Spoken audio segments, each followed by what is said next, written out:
Hello guys! Welcome back po ulit dito sa ating YouTube channel, The Homebase Edit. Once again, ito pag-usapan natin yung pinakabagong update dito kay Facebook, no? Kung kayo ay hindi pa updated dito, panoorin nyo to, tapusin nyo to dahil may good news and bad news po ako sa inyo, kaya dapat nyo itong malaman. And sa mga pamilya na po dito, sa bagong update ni Facebook about sa bagong monetization tools, pwede nyo pa rin panoorin at pwede nyo rin i-share sa mga kakilala nyo para at least, diba, lahat tayo is aware dito. And sobrang nakaka-excite itong bagong update na to, kaya simulan na natin, guys. Alam nyo ba, no, kung kayo po is mag-upload ng mga short video, no, sa Reels, dapat po, based po sa bagong update is 15 seconds longer dapat. So, nakalagay po dito, ito is ano lang to, clip lang ito dun sa bagong update. So, pwede nyong basahin. Ilalagay ko yung link niya sa may comment section or sa description. And then, ipapakita ko din sa inyo saan ba makikita yung invited na 1 millions na creator na invited na dito sa program na ito. Baka ikaw is yung susunod, kaya dapat alam natin ito. So, video must be a minimum 15 seconds, hindi po 10 seconds, hindi 5 seconds. Bago po siya magkaroon ng B-roll or ng ads dun sa inyong short video. I suggest, no, kung magsisimula ka pa lang sa content creation, mag-focus po kayo sa short video. Kasi, base po sa data or analytics, no, ang dami pong nanonood ng short video form content.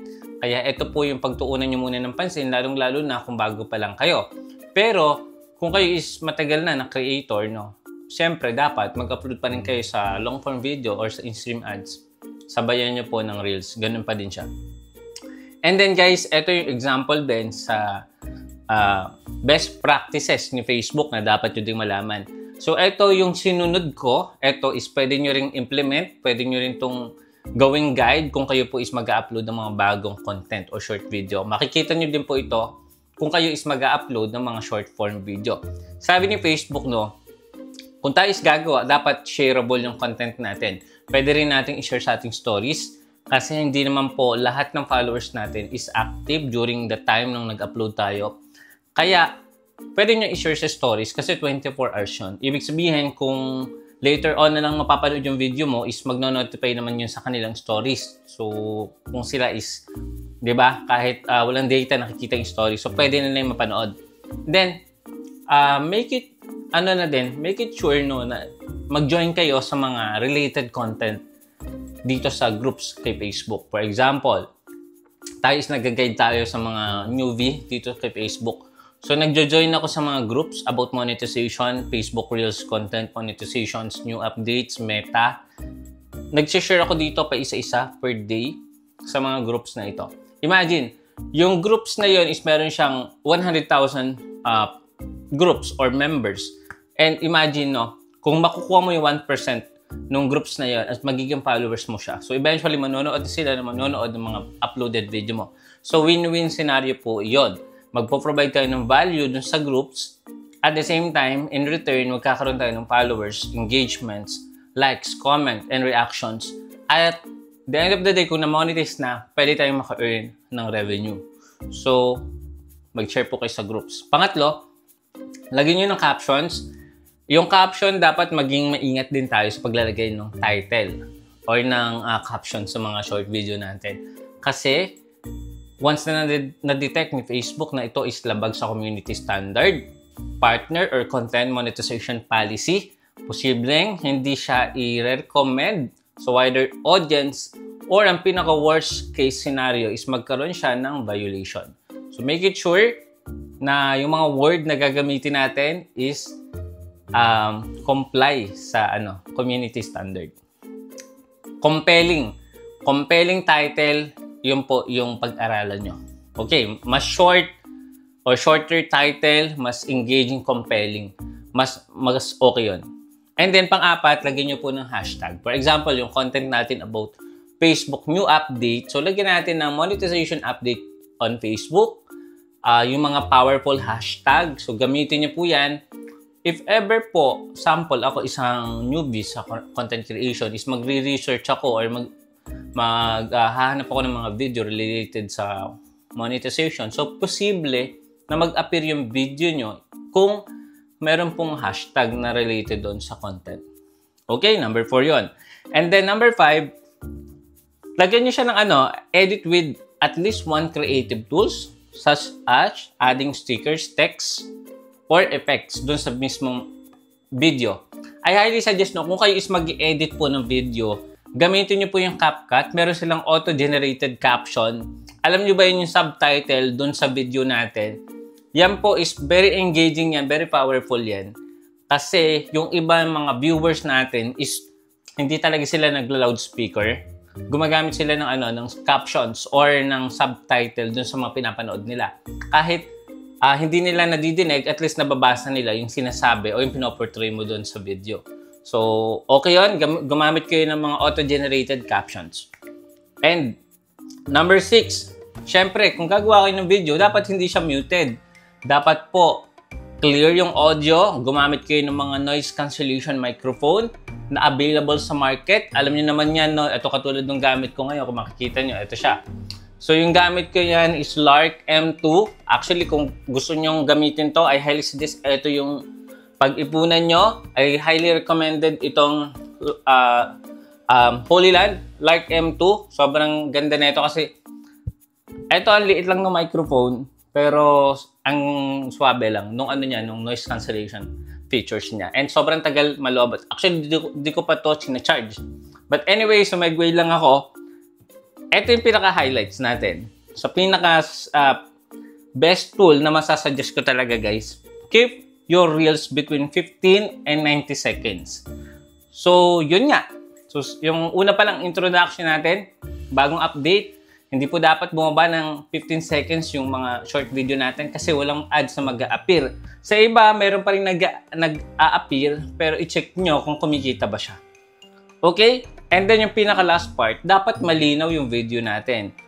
Ang pinaka-list dito is 720 pixel, pero I highly suggest kung mag-capture kayo gamit yung cellphone, i-set nyo siya ng 1080 pixel, 60 frame per second, or kung kaya ng phone nyo is 4K, mas better po yun. Okay guys, so eto yung isang video na in-upload namin noong September 13 na merong duration ng 1 minute and 11 seconds. And guys, kumita lang naman ito ng $373 sa loob lang po ng ilang linggo. So, ito yung patunay, no, na kung yung video natin is 60 seconds longer, possible magkaroon siya ng mga mas maraming ads, 'di ba? And yun, mas maraming views kasi kompleto details at nasunod natin yung best practices.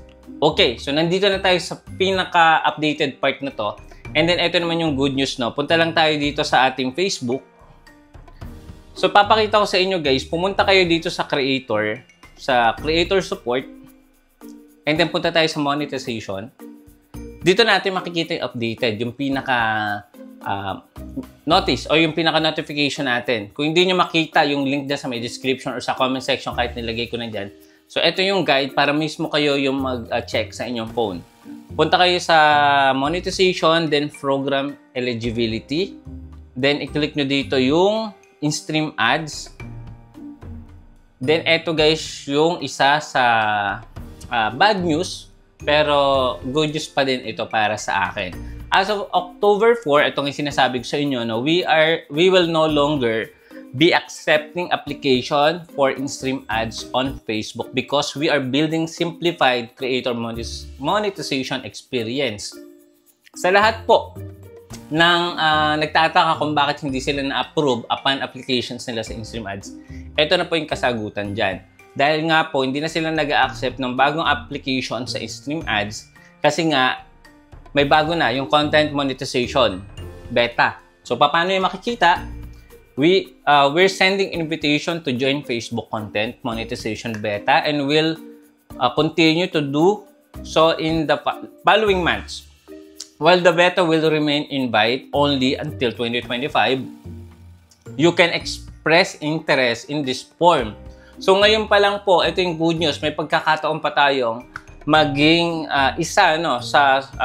magiging blessed kung tayo is, di ba, may invite dito sa bagong monetization. Kaya pa hinihintay mo dyan, mag-fill ka na ng form na to, i-click mo tong in this form, mapoproceed ka dito, And then, kailangan mo lang ilagay yung email address, Facebook URL, and then other social media. Like, for example, kung meron kang multiple pages, isa-separate mo lang siya dito sa other social media account using comma.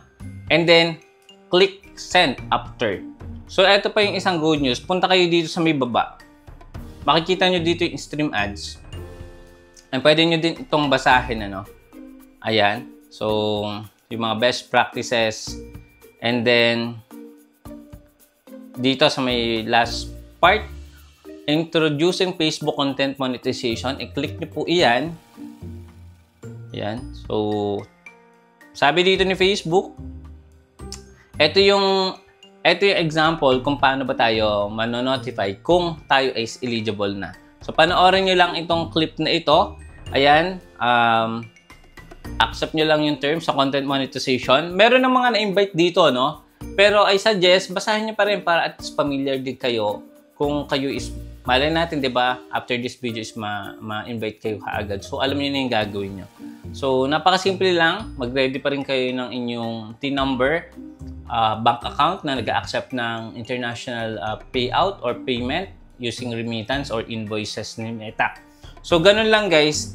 And, marami na naka-receive nito. Actually, millions of creators na din yung naka-receive ng bagong update about sa monetization. So, sana isa din tayo dito. So, waiting pa tayo.